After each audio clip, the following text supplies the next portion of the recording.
જુદા જુદા જે જુદી જુદી જે કલાઓ છે, સંગીત છે, નાટ્ય છે વગેરે દ્વારા પણ પર્યાવરણ શિક્ષણ ખૂબ જ સરળતાથી અને સહજતાથી વિદ્યાર્થીઓને પર્યાવરણની આપણે તાલીમ લેવા માટે આવેલા છે, તો હું પર્યાવરણને લગતી રીતે વાત કરું, હું માહિતી આપું, અમારા તજજ્ઞો દ્વારા પણ માહિતી મળશે, તો આપણે એ ચર્ચા પર ચાલુ રાખીએ. ડબલ રોલમાં આપણે કામ કરીએ.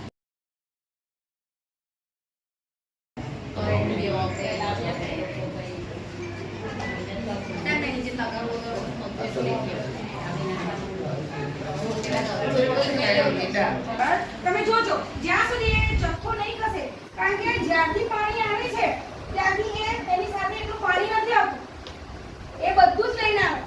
એટલે જે કઈ જથ્થો છે ને ત્યાં ભેગો થયો છે. એટલે જે ટાંકી ઊંડી હતી, જે પાણી આપણે સુરતમાં આપણે જેવું હતું જ નહીં, પણ હવે શું થઈ રહ્યું છે એના પછી શું કહે છે કે ભાઈ એલર્ટ આપવામાં આવે. આની પહેલા તમારા મમ્મી કે પપ્પા તમે નાના હતા ત્યારે આટલું બધું તો આપવાની જરૂર નથી. હવે જાઓ તો જરા ધ્યાનથી જોજો. ચોક્કસ હું મારા હસબન્ડને કહું છું કે આ ખોટું થઈ રહ્યું છે. સરકારે ના પાડી છે કઈ વાંધો નહીં, પણ તમે એક વસ્તુ તો સરકાર તો કરી શકે છે ને કે જેને જરૂર છે. અહીંયા એટલું બધું ડેવલપ થઈ રહ્યું છે વસ્તુ, એને તમે જ તમારી રીતે રાખો ને, જેથી કરીને જેટલી નદી ઊંડી થશે એટલું પાણી નીચું રહેશે. પાણી આવવાની શક્યતા નહીં રહે સુરતમાં. તમે પુલ બનાવ્યા જ કરો છો, પણ પુલની નીચે તો જુઓ થઈ શું રહ્યું છે. એને તમે જોશો જ નહીં અને પછી કહેશો કે પુલ બનાવ્યા, આ કર્યું, આટલું બધું ડેવલપ કરવું, મારું ગટારો બનાવી, પણ કોઈ અર્થ નથી.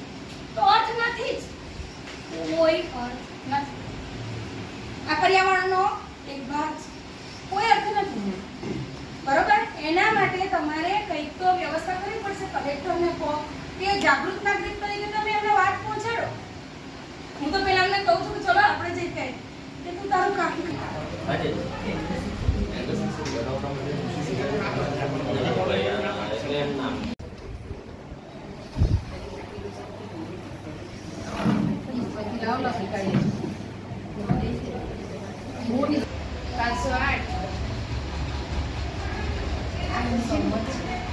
અને ગુણધર્મો અંગે અનુમાન કરે છે. અવકાશી જથ્થો જેમ કે અંતર, વિસ્તાર, વજન, માપ વગેરે અને સમય અંગે સાદા અને પ્રમાણભૂત એકમોમાં અંદાજ કાઢે છે. અધ્યયન નિષ્પત્તિની સમજ કે પાણીની સમજ કેળવે છે કે પાણીની અંદર તરતી અને ડૂબતી વસ્તુ. હવે હું અહીંયા વસ્તુ નાખીશ તો તમે જવાબ આપશો, બરાબર? હવે આ પથ્થર છે તો પથ્થરને આપણે પાણીમાં નાખીએ તો શું થઈ જાય? ડૂબે છે, બરાબર? એવી રીતે એક આ પેપર ગ્લાસ છે તો એને આપણે પાણીમાં નાખીશું તો શું થશે? તરશે. પ્લાસ્ટિકનો ગ્લાસ તરશે. આ બોટલ પણ તરશે. પણ કેમ તરશે? ઘણી વખતે કોઈ આપણને એવા પ્રશ્ન પૂછે છે, બરાબર? તો કેમ તરે? જે વસ્તુ છે તેની ઘનતા પાણીની ઘનતા કરતા ઓછી હોય, બરાબર?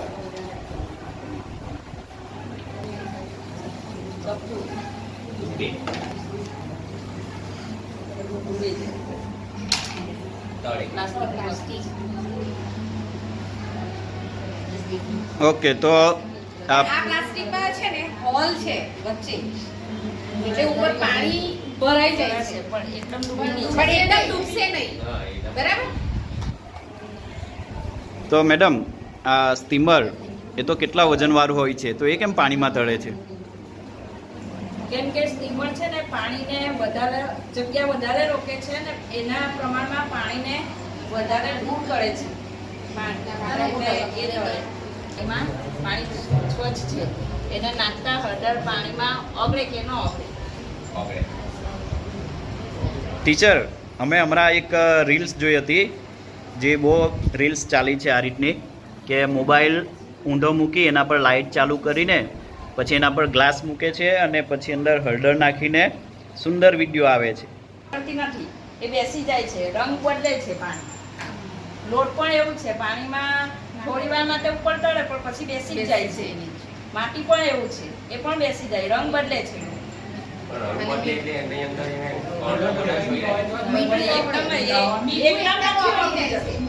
એકદમ જાય જો નીચે હળદર બેસી જાય આપણે હલાવ્યા કરીએ તો એને આપણે હલાવ્યા કરીએ બાકી જી શાળામાં એવું જ બતાવે છે તમે આખો પણ એને જો આંગળીથી તમે ફેરવો ને તો એ પાછું ઉપર જ આવે. ખાંડનો દૂધ ખાંડ પેલી બેસી જાય. હા, બેસી જાય. મીઠું બી તમે નાખો એટલે બેસી જ જશે. પછી તમે ઓગાળો એટલે ઓગળી જશે. એના એક બી પાર્ટિકલ તમને દેખવા મળશે નહીં. જ્યારે આના બધાના પાર્ટિકલ દેખાય છે. એનો રંગ ચા પી તમે શકો પણ દૂધ નહીં પી શકો. ઘણા વાર લોકો એવું કે નાના છોકરાને આપણે દૂધની અંદર ગોળ એ કરીને પીવડાવીએ. હા, પણ ગોળ નહીં પીવડાવો. બને તો તમે છે ને તો એની જે સાકર આવે છે, ધાગા સાકર આવે છે, એ સાકર નાખશો ને તો તમારા બાળકને નડશે નહીં. હા, કે હાડા પેલા કે હોળીડા આવે એ વાપરતા હતા. કેમ એ પાર્ટિકલ્સ થી જોઈન્ટ થયેલા હોય છે. એ કોઈ કેમિકલ થી બનતા નથી. પણ અત્યારે પતાસામાં બી અત્યારે- વાઇટનેસ લાવવા માટે હા. કંઈક તો ઉમેરે જ છે એની અંદર. એટલે બને ત્યાં અને સુધી એને છોકરાઓને પીવડાવો ને તો સાકર એ નાખીને બી ગોળનો ઉપયોગ નહીં કરો.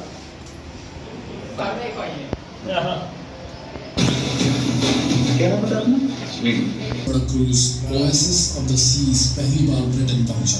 वहां सैकड़ों की संख्या में लोगों ने इसका स्वागत किया। 2,25,282 टन वजन वाले इस रॉयल कैरिबियन लाइनर में 16 पैसेंजर डेक्स हैं। फिनलैंड के तुर्कू में इस जहाज का निर्माण हुआ। इसमें 3 साल लगे और इसकी लागत करीब 7,889 करोड़ रुपए आई। ये जहाज 1,187 फीट लंबा और 208 फीट चौड़ा है।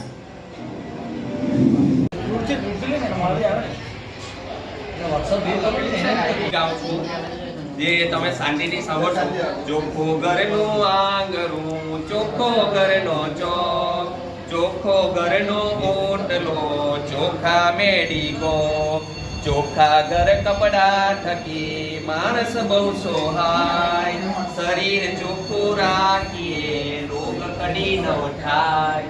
મિત્રો આ ગીતમાં શેની વાત છે? સ્વચ્છતાની, ચોખ્ખાઈ.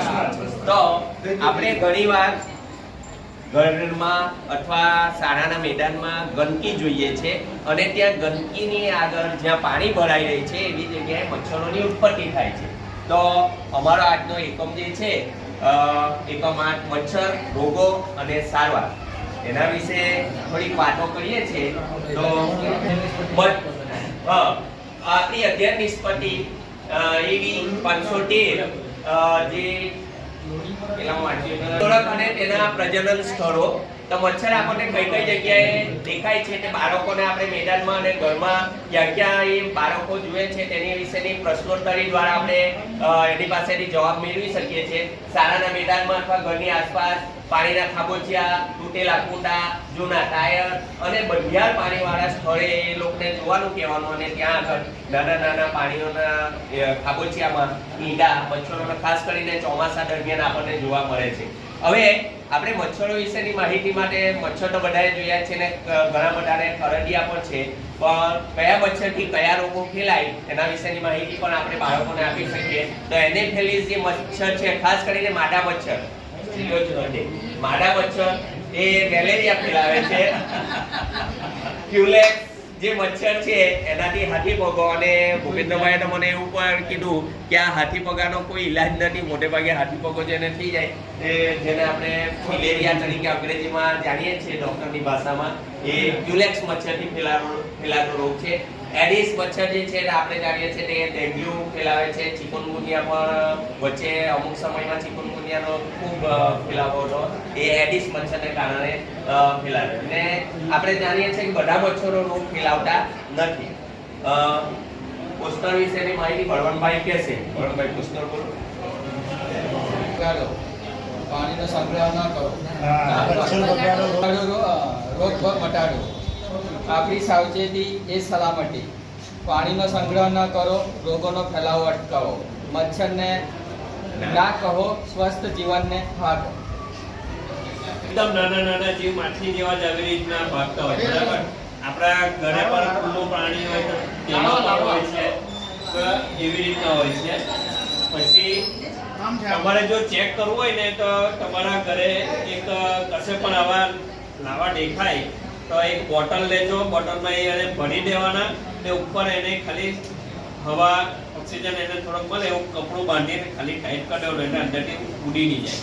બરાબર? તો એમાં પણ તમે મચ્છરની પ્રગતિને એવી રીતના બાળકોને બતાવી શકો છો. બરાબર? હવે આ જે છે અલગ અલગ પ્રકારના મચ્છર કે જો એની તુરંત સારવાર નહીં કરવામાં આવે તો જીવન પર છે. હા, અને એ દિવસમાં જ મચ્છર કાઢે અને પ્લસ એના જે પગ જે હોય છે ને તો એના પગ હાથી જેવા થઈ જાય. શરીર ભલે મારા જેવું હોય પણ પગ ખાસો મોટા થઈ જાય છે. હાથી પગનો રોગ હોય છે ને એ મોસ્ટ ઓફલી જ્યારે આપણા જે સુરત સિટી લગભગ 96 કે તે પહેલાના ટાઈમ જે હતો ત્યારે ગટરો બધી ખુલ્લી હતી. બરાબર? જે તે ટાઈમ હતો એ ટાઈમે રોગોનો ઉપદ્રવ વધારે હતો કારણ કે ગટરના મચ્છર જોવા મળે છે અને વધારે પડતા જંગલમાં જોવા મળે છે. ઘટી જાય ને એટલે ડાઉન થઈ જાય ત્યારે માથા પર વધારે ઇફેક્ટ કરે, આખા શરીર પર જ કરે પણ માથું કરી તમારે આ બેડ રેસ્ટ લેવું પડે 2-1 મહિનાનો એવું બી થઈ જાય.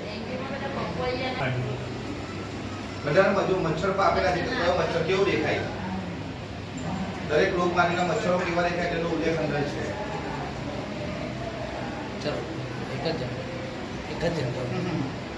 આ મેં તમને કીધું તે એડિસ મચ્છર. આ પેલું વ્હાઈટ રોડ બતાવે આ પ્રકારના એ આ વ્હાઈટ મચ્છર સાઈઝમાં થોડું નાનું હોય ને હા પેલા કે હાથી પગાના કે નહીં પગાય. આપણે બધા રિપોર્ટ કરાવતા જ હોય છે. લોહીનો જ મળે આંબુ રોગ માટેનું છે. ગોળ, આમળા, કાજો. શિંકુના મેલેરિયાની દવા અટકાવવા માટે મચ્છરને અટકાવવા માટે વોટર બધા કરતા મચ્છરદાની બેસ્ટ કોઈ આડઅસર નહીં થાય. મચ્છર અમારે તો મારા છોકરાને તો શરદી ખાંસી થાય.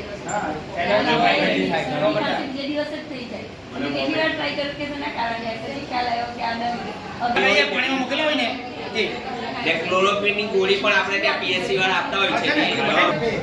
આપણે છે ને વિડીયો પંજાબી ઓહો પંજાબી આહા પંજાબી ઓહો પંજાબ રીલ में बैठे राजस्थानी लोग રાજસ્થાની આહા રાજસ્થાની ઓહો રાજસ્થાની આહા રાજસ્થાની ઓહો રાજસ્થાની ઘૂમર લેતા જાય રાજસ્થાની ઘૂમર લેતા જાય રેલગાડી સરર સરર જાય રેલગાડી સરર સરર જાય रेल में बैठे गुजराती लोग रेल में बैठे गुजराती लोग गुजराती आहा गुजराती ओहो गुजराती आहा गुजराती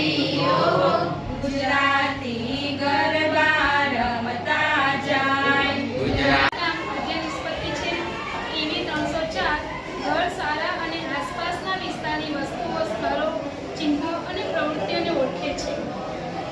ઈવી 308 વર્તમાન અને ભૂતકાળની વસ્તુઓ અને પ્રક્રિયાઓમાં ભેદ પારખે છે.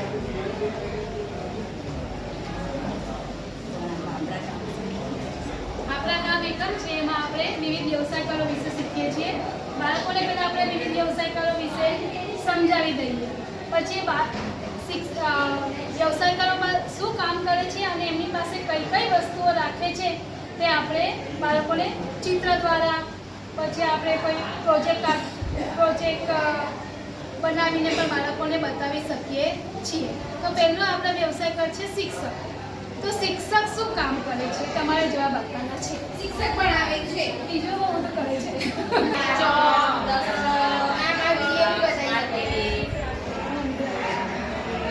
બીજું છે ડોક્ટર.